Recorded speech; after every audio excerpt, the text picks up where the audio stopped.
kapiksi. For some of you guys, napakaganda ng inyong energy pagdating sa kaperahan kasi talagang, lalo na kung may mga trabaho kayo, trabaho, pwede rin sa trabaho, pero more on parang independent na pinagkakakitaan. Let's say for example, entrepreneur ka, online seller, ganyan, may negosyo ka on your own, no? Nakikita natin yung pagiging busy nyo and parang binibigyan kayo ng second chance ni universe para makabawi, makarecover sa inyong mga sales, sa inyong mga kita, ganyan. And mas lalo pang tumitibay yung inyong pinagkakakitaan or yung inyong negosyo, mga kapiksi.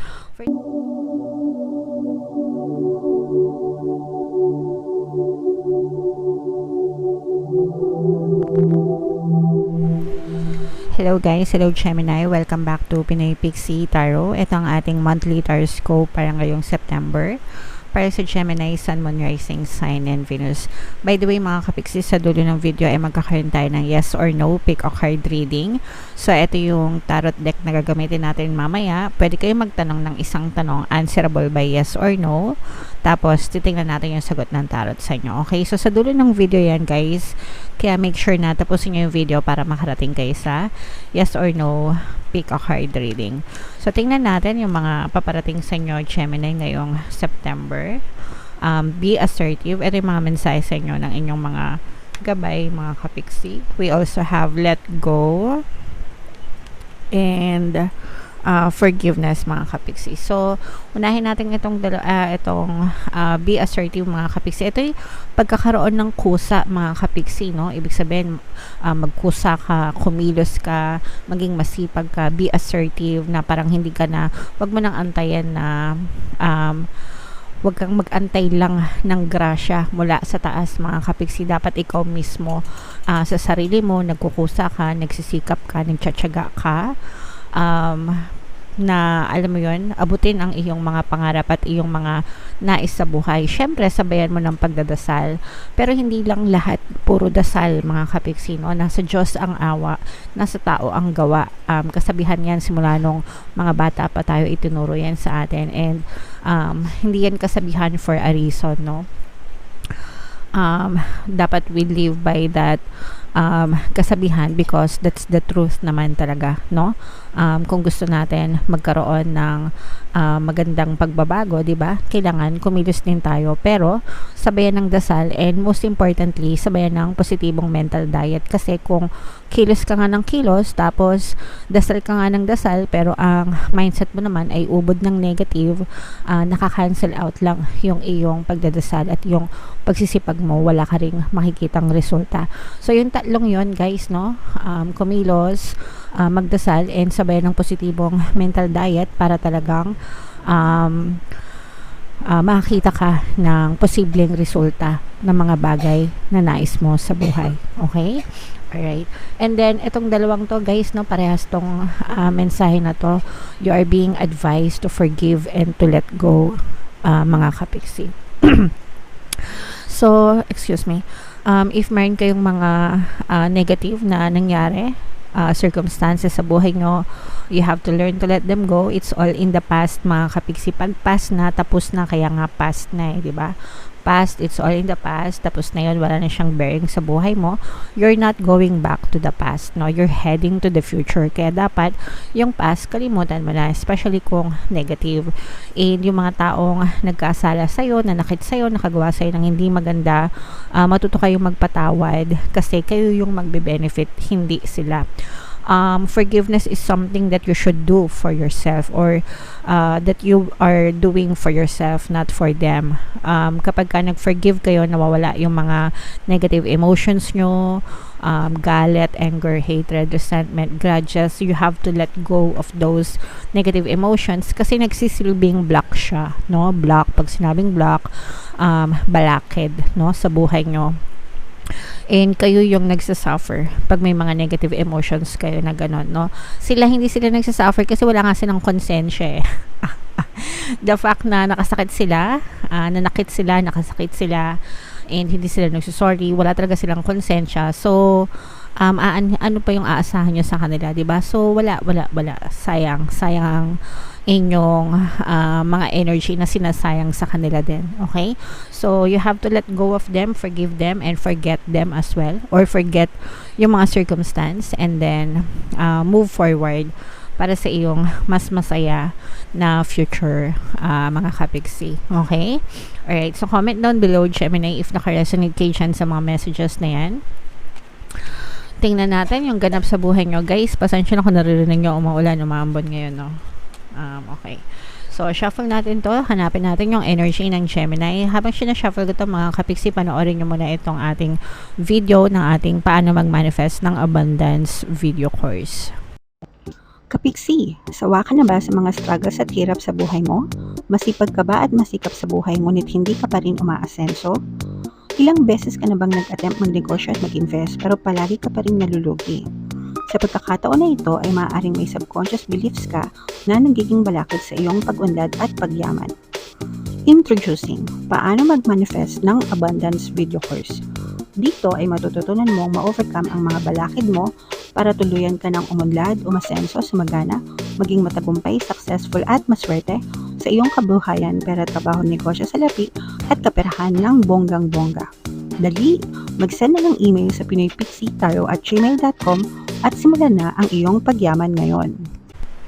Alright, so mag-avail ka na ng course, kapiksi. Sobrang ganda talaga ng course na yan and may mga promos and discounts tayo, no? So mag-send na kayo ng email, mga kapiksi. Gemini, kayo ay represent ng King of Swords sa ating spread, guys. Ito yung spread natin. Combination ito, guys, ng positive and negative energy. General reading lang. Pwede mag-resonate, pwedeng hindi. Mayroong presence dito ng Earth sign, Capricorn, Taurus, Virgo, Water sign, Cancer, Pisces, Scorpio. For some of you, you may be dealing with those people. For some of you, maaaring may ganyan kayo sa inyong natal chart. For some of you, guys, parang I'm sensing na so nagkakaroon ng forgiveness, mga kapiksi, no? Nakikita natin yung forgiveness. Ito yung sinabi na forgiveness message sa inyo kanina, ay nakikita natin yan na nangyayari na yan right now kasi nagkakaroon na ng peace, kapayapaan. Yung iba sa inyo, guys, parang I'm sensing na if meron kayong mga nakaaway, nakatampuhan, sila na yung mag-a-approach sa inyo para magkaroon ng peace offering or magbigay sa inyo ng peace offering. And yung iba sa inyo, parang yung iba naman sa inyo, parang you are patiently waiting, inaantay nyo sila na mag-sorry sa inyo. So antayin nyo lang. Mangyayari din yan, especially kung kayo ay natrap sa isang third party na relationship. Pagdating sa romantic relationship, no, kung sino man yung nakagawa ng third party, pwedeng yung person mo maaari siyang mag-reach out sa'yo and mag-sorry.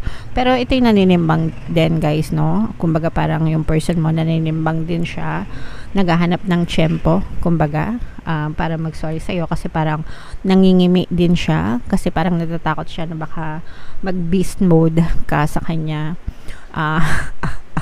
Yung tipong alam niyo yung beast mo, di ba? Parang maggalit-galit ka sa kanya na imbis na mag-sorry siya, matakot siya. So, parang naninimbang din siya, mga kapiksi. Pero after nitong pagsasorry na to, guys, nakikita natin na talagang mawawala yung mga block nyo. And parang mas lalo pang magiging matibay yung relationship nyo or pagsasama nyo nitong person na to.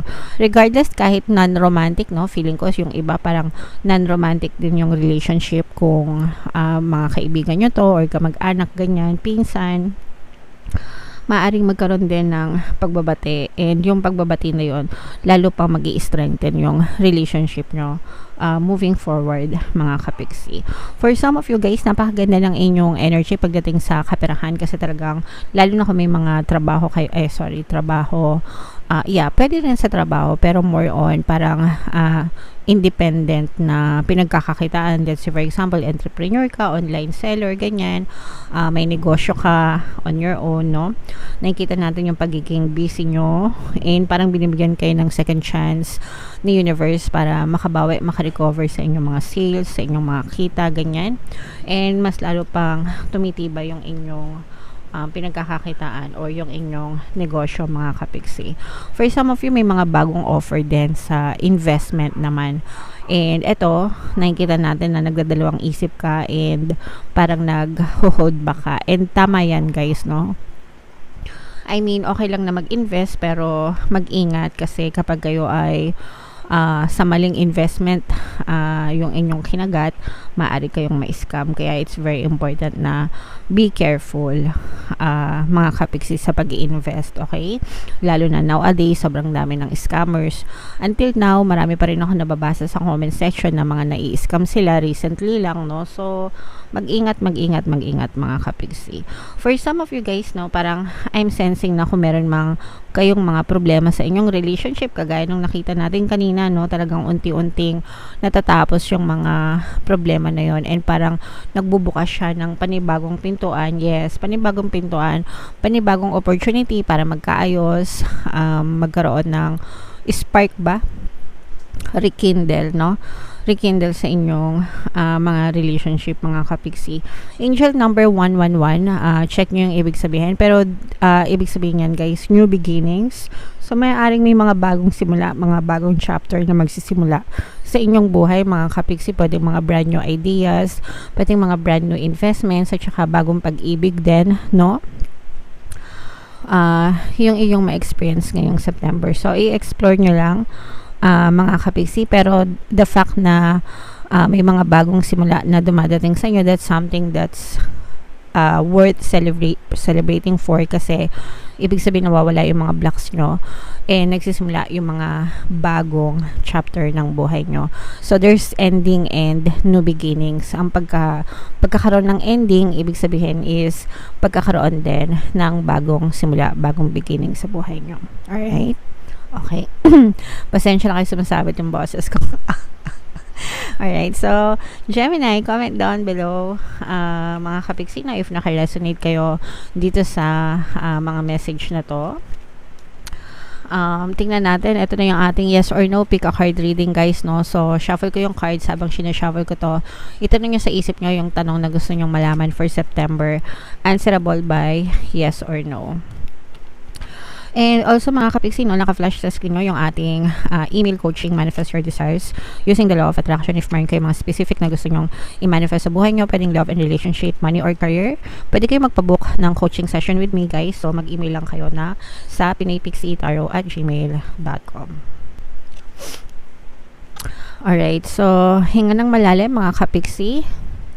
Tapos itanong nyo sa isip nyo yung tanong nyo, answerable by yes or no. Tapos pili kayo ng isang card. Ito yung card 1, card 2, card 3.